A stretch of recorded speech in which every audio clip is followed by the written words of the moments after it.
Hey guys, John here, down in the basement, and I initially thought I was coming down here to replace yet another motor on my WLToys V686G. You know, I love that quadcopter, but man, do I hate replacing motors on it. So I got to thinking, what else could I mount this thing on?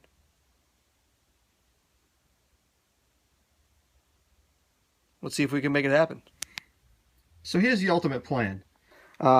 What I have here is my X6 Tarantula, my V686G camera, LCD display. I have a couple of JST male and female connectors, and the key component here being the 2x2 transmitter, because the Tarantula is on the 2x2 protocol. The WLToys V686G is on, I don't know, some other protocol, but the transmitters are identical. So that means we can mount the LCD display to the 2x2 transmitter and make it look as factory as possible. So the first thing we're going to have to do here is, I got my scope out and I want to know two things. What kind of voltage does the Tarantula send out to the camera to run it? What kind of voltage does the 686G send out to the camera to run it? And what do each of these quadcopters use to control the camera? Is it a pull up to voltage? Is it a pull down to ground? You know, these are the questions we have to answer before we just go and mount this camera on and plug it in. Because this camera will plug right in to the Tarantula, but I got a feeling if we just plug it in, something really bad is going to happen. So let's do some quick voltage testing. Okay, so we got the 686G powered up, camera's on. We got our ground lead hooked up to the ground of the battery. So let's start off by just backpinning and testing some voltage here. And we'll start with the white wire. We have 4.027. So we'll call that 4 volts. The yellow wire is 0 volts.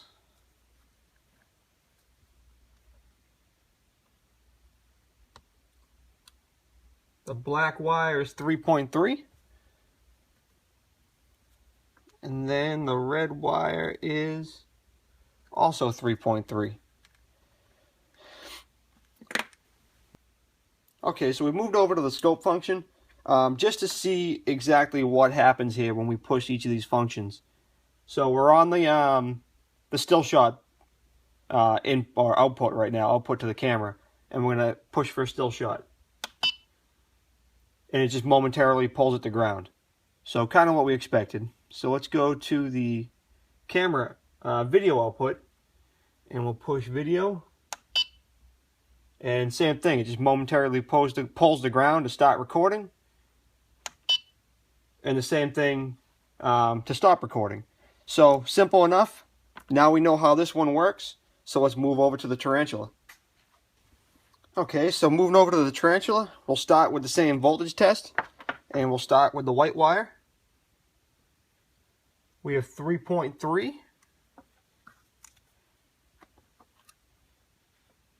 The yellow wire is 3.3.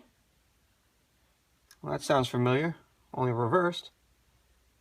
Black wire is ground. And the red wire is 4.98.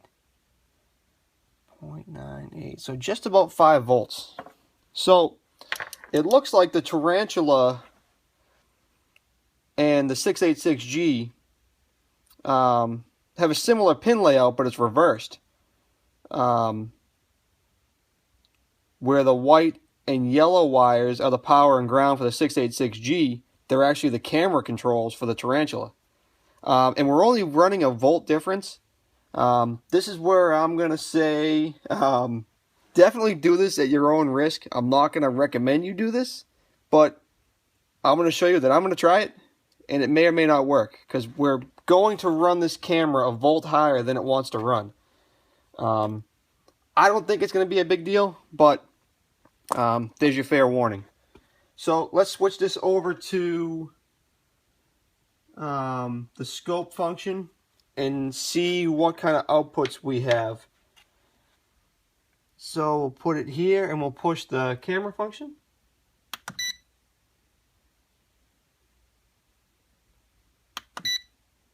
And it pulls to ground. So the white wire is ground control. And then this is for the video record. Pulls to ground to start recording. Pulls to ground to stop recording. That's awesome. So that means, in theory, we could run the 686G camera off of the Tarantula. We would just have to reverse the wires. So that's where the JST connectors right here come into play. So that way we can essentially just, wire it up however we need to wire it up. So that's what we'll do. We'll wire these connectors up and plug it in and do some initial testing. Hang tight. So I was just about to start stripping wires and making an adapter here, or I did start stripping wires, and I just realized as I was getting ready to make my adapter harness that we don't need one. While the control wires, while the pin layout is opposite, it turns out the pins are actually opposite. So even though red is power on the Tarantula and white is power on the 686G, the pin layout is inverted, or the wire layout is inverted. So that means that it plugs right in and works. So here's the 686G camera powered up on the Tarantula. Let's try our FPV display.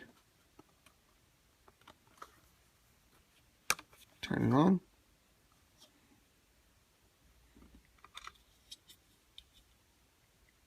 And there we are. It works. Okay, so now we know the screen works. Let's see if the recording function works. Now I'm going to press the video record button, and that number on the bottom right corner of the screen should go red, indicating that we're recording video. There we go, we're recording video. We've stopped recording video. Now if I take a still shot, the screen should kind of go blank for a second and then show a blue number on the top right corner. There we go. The still shot function works as well. So, wow, that was a little simpler than I had anticipated. That's always a good thing. Sometimes you get pleasantly surprised. So I'm going to do a quick test. I'm just going to mount this directly to the battery door and take it for a flight. And then if everything works like I want it to, I guess what we'll do is we'll just put our zip tie mount back up to kind of keep the jello down. And we're ready to rock and roll. So stay tuned for a flight. Alright folks, here we go. This is going to be the maiden flight of the Tarantula X6 with the WLToys V686G FPV setup. It's funny, you can see his mandible in the shot. It's kind of windy out here today, so I think what I'll do, it's actually really windy out here today. So I'm just going to go full screen. I'll start recording, and here we go.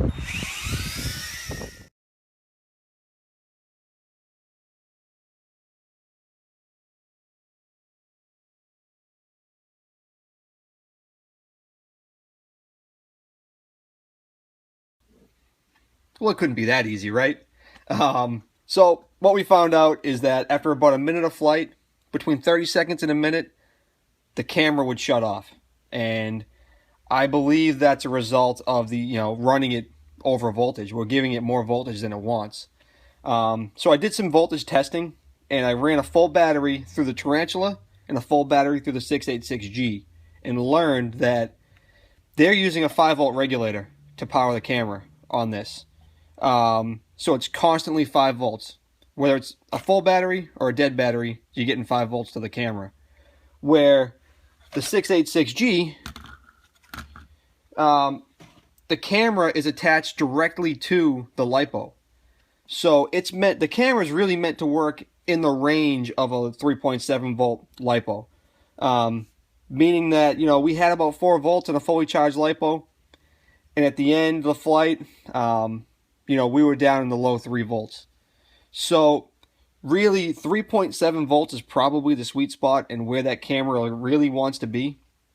So I think what I'm going to do is get a, you know, it's a little more work than I expected, but I'm going to get a voltage regulator, probably like an LM317 adjustable voltage regulator, and we'll make a circuit board to mount inside the Tarantula.